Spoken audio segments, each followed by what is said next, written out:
Welcome to my YouTube channel. तो आज के वीडियो में देखेंगे आप सभी के सीबीएसई क्लास 9 सोशल साइंस के कुछ एक इम्पॉर्टेंट क्वेश्चंस जो कि आपको अच्छे से प्रिपेयर करके अपने होने वाले 2024 का एनुअल एग्ज़ाम देने जाना चाहिए। चाहे आप केवीएस में पढ़ते हो यानी केवी के स्टूडेंट हो या फिर किसी अदर सीबीएसई स्कूल के आप स्टूडेंट्स हो, किसी भी स्कूल में चाहे डीपीएस डीएवी कहीं भी आप पढ़ाई करते हो जहाँ पे सीबीएसई बोर्ड से पढ़ाई होती है, जो क्वेश्चन आपको यहाँ मार्क कराया जा रहा है इनको आप अच्छे से प्रिपेयर करके जाओ, क्योंकि ऐसे ही क्वेश्चंस आपके एग्जाम्स में आने के 100% चांसेस हैं। और अगर ये पेपर आप सभी को अच्छा लग रहा है या फिर ये इंपॉर्टेंट क्वेश्चंस आप सभी को लगता है कि आपके लिए हेल्पफुल है, तो आप हमें कमेंट करके बताना। आपको सोशल साइंस के और भी बहुत सारे डिफरेंट क्वेश्चन पेपर आपके साथ डिस्कस किए जाएंगे। ठीक है, देखो पहला जो हमारा है question, the treaty of Versailles was humiliating on the Germans, give example in support of your statement. ठीक है, इस क्वेश्चन को आप प्रिपेयर कर लो। ये पूरे 2 मार्क्स का क्वेश्चन है, देखो हिंदी में भी है और इंग्लिश में भी है, तो आप क्वेश्चन समझ लें, इसको कहीं पर नोट डाउन कर लें या फिर स्क्रीनशॉट लेकर के सेव कर लो और इन क्वेश्चंस को अपने बुक से फाइंड आउट करके आप जरूर पढ़ें। ठीक है, देन दूसरा क्वेश्चन आपका है, differentiate between the ideas of liberals and radicals in Europe. इसको हमें पढ़ना है। ठीक है, फिर study the climate data of the given place and answer the following question. ये आपको पढ़ना है क्वेश्चन। ठीक है, और इसका आंसर करना है कि calculate the total rainfall for this station, what is the annual range of temperature here. सब कुछ हमें अच्छे से डिटेल में समझ के इनका आंसर करना है।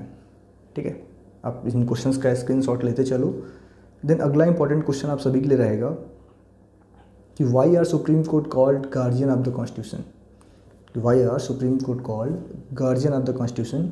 अगला क्वेश्चन है, mention in 2 indicators of poverty, explain with examples. ठीक है, तो ये 5, 26, 60 आंसर हमारे थे, इनको अपन स्क्रीनशॉट लेके नोट डाउन कर लो। इनको हमें अच्छे से प्रिपेयर करके ही अपना होने वाला एग्ज़ाम देने जाना चाहिए। अगला क्वेश्चन आपका है, give an account of the inter state disparities in poverty in India. ठीक है, कि and what is poverty line, mention in 2 social indicators of poverty. देखो 3 मार्क्स का क्वेश्चन है, इस क्वेश्चन को आप 100% प्रिपेयर करो, क्योंकि ये क्वेश्चन आपके एग्जाम के आने के मैक्सिमम चांसेस रहेंगे। देन अगला है आपका, Which house of the parliament is more powerful in India and why, and give any 3 reason to justify your answer। ठीक है, कि बताओ आपको इंडिया में कौन सा हाउस, लोकसभा या फिर राज्यसभा, कौन सा ऐसा हाउस है इंडिया में जो मोर पावरफुल है और है तो क्यों है, उसको आपको गिव 3 एग्जाम्पल्स देके जस्ट अपने आंसर को जस्टिफाई करना है। फिर अगला आपसे पूछा, right the name of factors which influence the climate of India and explain any 2 factors. ठीक है, और ये क्वेश्चन का आंसर आपको पहले से पता है तो आप मान लो कि आपका सोशल साइंस में कहीं ना कहीं बहुत अच्छा प्रिपरेशन है, और अगर नहीं पता है तो जो ये क्वेश्चंस आपको बताया जा रहा है इनको आप अच्छे से प्रिपेयर कर लो। 100% आप सोशल साइंस में काफ़ी अच्छा मार्क्स स्कोर कर पाएंगे। ठीक है, फिर why is the monsoon considered a unifying bond, ये क्वेश्चन पढ़ना है आपको। फिर discuss the major reason for the poverty in India. देखो लॉन्ग आंसर हमारा आ गया, क्वेश्चन 5 नंबर का है, इसके 2 पार्ट दिए हैं। Discuss any 5 targeted and anti poverty measures undertaken by government of India. ठीक है, then explain any 5 challenges being faced by Indian election system, या फिर explain the role of elections commission in the fair and free election. ठीक है, तो long answer हमारे 4 important long answer है जिनको आपको अच्छे से लर्न करना है। ठीक है, फिर आपको देखो जो आज का सीबीएसई का नया पैटर्न आया है, केस बेस्ड क्वेश्चन, इस टाइप के क्वेश्चन भी आपको दिए गए हैं, जो कि 2 क्वेश्चन दिए गए, हर एक क्वेश्चन 4 नंबर का है। तो पूरा आपको ये पढ़ना है कि Hitler was fanatically interested in youth of the country. He felt that a strong Nazi society could be established only by teaching children's Nazi ideology. This requires control over the child inside and outside the school। ठीक है, तो ये सारा आपको पढ़ना है काफ़ी अच्छे से। देन इसके आपको 3 क्वेश्चंस पूछेंगे, उनका हमें आंसर देना है ये स्टेटमेंट पढ़ने के बाद से।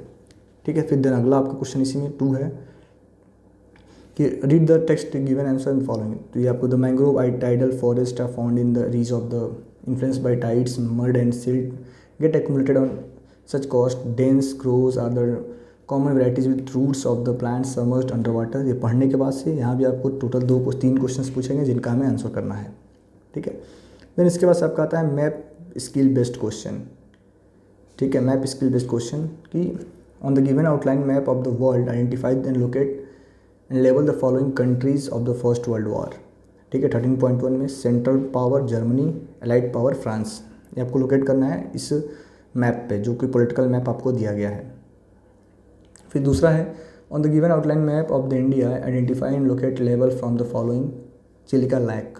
आपको बताना है कहाँ है चिलिका झील, ठीक है। Then write the name of any 2 allied power and countries of first world war, ये क्वेश्चन आपसे पूछ लिया गया है, ठीक है। देन अभी हमारा पेपर समझ लो एंड हो गया है। तो मैक्सिमम इंपॉर्टेंट क्वेश्चंस मैंने आपको बताए हैं जो कि आपके एग्जाम्स में आपसे पूछे जा सकते हैं। ऐसे ही और भी वीडियोस मैं सोशल साइंस के लिए लेके आऊँगा, तो आप हमारे चैनल को सब्सक्राइब कर लें, जिसमें आपके साथ इंपॉर्टेंट क्वेश्चंस डिस्कस किए जाएंगे जो कि आने के बहुत ज़्यादा चांसेस हैं। Thank you.